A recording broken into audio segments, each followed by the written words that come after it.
اور اپنی بغاوت میں اپنے لیے ایک سردار مقرر کیا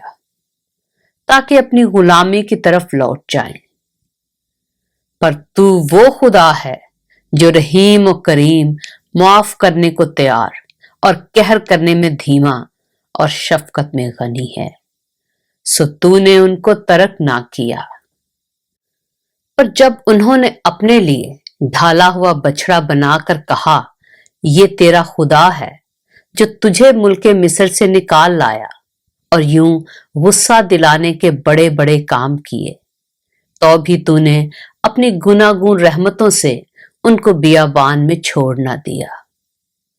دن کو بادل کا ستون ان کے اوپر سے دور نہ ہوا تاکہ راستہ میں ان کی رہنمائی کرے، اور نہ رات کو آگ کا ستون دور ہوا تاکہ وہ ان کو روشنی اور وہ راستہ دکھائے جس سے ان کو چلنا تھا۔ اور تو نے اپنی نیک روح بھی ان کی تربیت کے لیے بخشی، اور من کو ان کے منہ سے نہ روکا، اور ان کو پیاس بجھانے کو پانی دیا۔ 40 برس تک تو بیابان میں ان کی پرورش کرتا رہا، وہ کسی چیز کے محتاج نہ ہوئے، نہ تو ان کے کپڑے پرانے ہوئے اور نہ ان کے پاؤں سوجے۔ اس کے سوا تو نے ان کو مملکتیں اور امتیں بخشی جن کو تو نے ان کے حصوں کے مطابق ان کو بانٹ دیا۔ چنانچہ وہ سیہون کے ملک اور شاہ حسبون کے ملک اور بسن کے بادشاہ اوج کے ملک پر قابض ہوئے،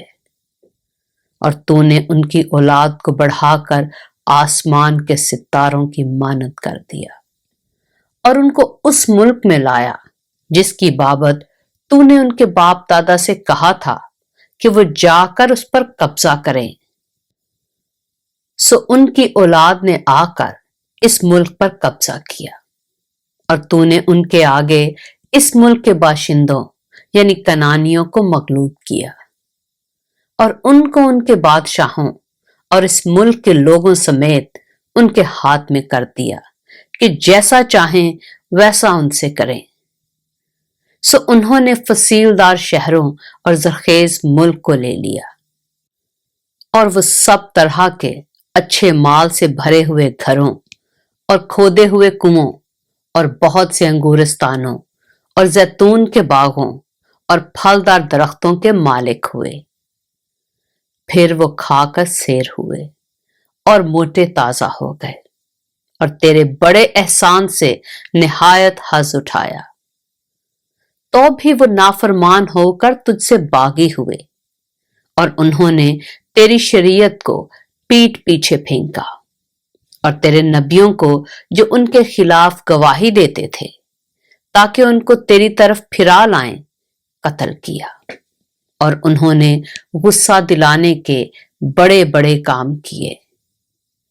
اس لیے تو نے ان کو ان کے دشمنوں کے ہاتھ میں کر دیا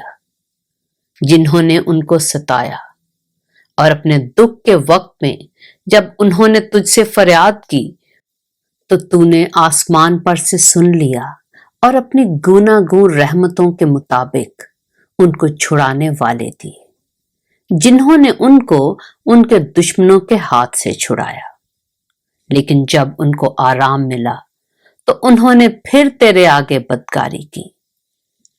اس لیے تو نے ان کو ان کے دشمنوں کے قبضہ میں چھوڑ دیا، سو وہ ان پر مسلط رہے۔ تو بھی جب وہ رجوع آئے اور تجھ سے فریاد کی تو نے آسمان پر سے سن لیا، اور اپنی رحمتوں کی کثرت کے مطابق ان کو بار بار چھڑایا، اور تو نے ان کے خلاف گواہی دی تاکہ اپنی شریعت کی طرف ان کو پھیر لائے، پر انہوں نے گھمنڈ کیا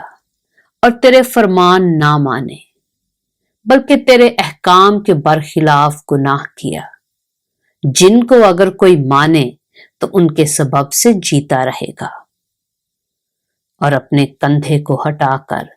گردن کش بن گئے اور نہ سنا۔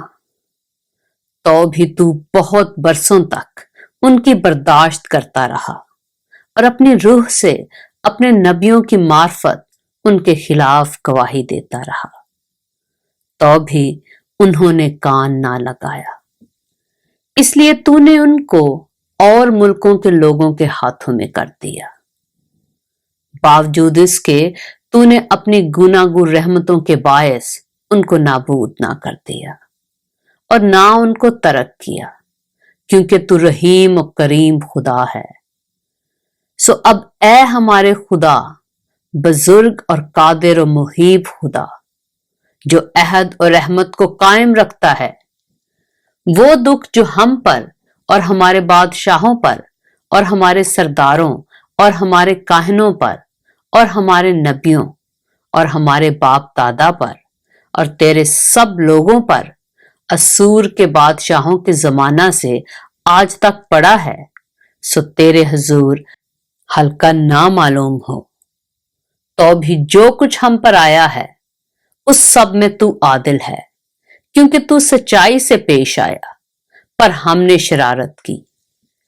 اور ہمارے بادشاہوں اور سرداروں اور ہمارے کاہنوں اور باپ دادا نے نہ تو تیری شریعت پر عمل کیا اور نہ تیرے احکام اور شہادتوں کو مانا، جن سے تو ان کے خلاف گواہی دیتا رہا، کیونکہ انہوں نے اپنی مملکت میں اور تیرے بڑے احسان کے وقت جو تو نے ان پر کیا اور اس وسیع اور زرخیز ملک میں جو تو نے ان کے حوالہ کر دیا، تیری عبادت نہ کی، اور نہ وہ اپنی بدکاریوں سے باز آئے۔ دیکھ، آج ہم غلام ہیں، بلکہ اسی ملک میں جو تو نے ہمارے باپ دادا کو دیا کہ اس کا پھل اور پیداوار کھائیں، سو دیکھ ہم اسی میں غلام ہیں۔ وہ اپنی کثیر پیداوار ان بادشاہوں کو دیتا ہے جن کو تو نے ہمارے گناہوں کے سبب سے ہم پر مسلط کیا ہے۔ وہ ہمارے جسموں اور ہمارے مواشی پر بھی جیسا چاہتے ہیں اختیار رکھتے ہیں، اور ہم سخت مصیبت میں ہیں۔ پاک کلام کے پڑھے اور سنے جانے پر خداوند کی برکت ہو۔